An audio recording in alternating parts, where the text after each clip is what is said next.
majiji yote, msichukue bidhaa za raia,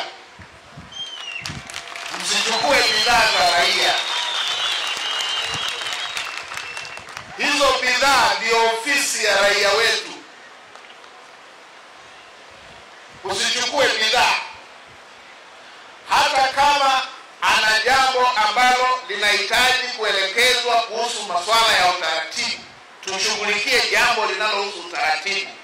Bidhaa yake aachiwe, bidhaa halali alionayo mtu aachiwe. Bidhaa hiyo ni mtaji, tusiwe mitaji ya watu. Huu utaratibu wa kuchukua bidhaa haukubaliki.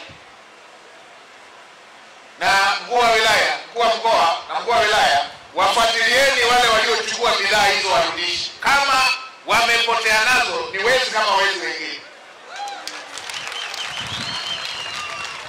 Kama raia amekosea kuwa mahali, bado haikupi wewe uhalali wa kuchukua zile bidhaa zile za kwako. Haya ni mambo ambayo hayakubaliki. Tusicheze na mitaji. Hii mitaji ni ofisi ya mtu hiyo.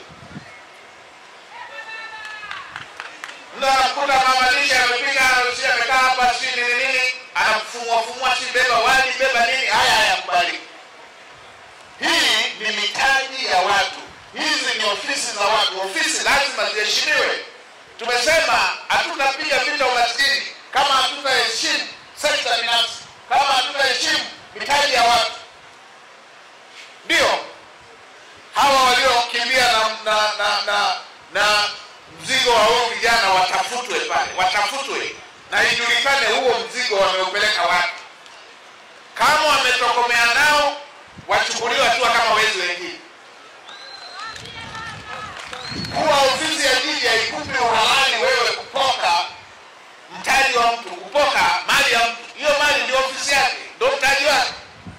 Na tunataka vijana hao waendelee, wapige hatua. Tunataka hao vijana wawe mabilionea. Kwa hiyo nitumie swali hili kuambia na majiji mengine, msichukue mali za raia.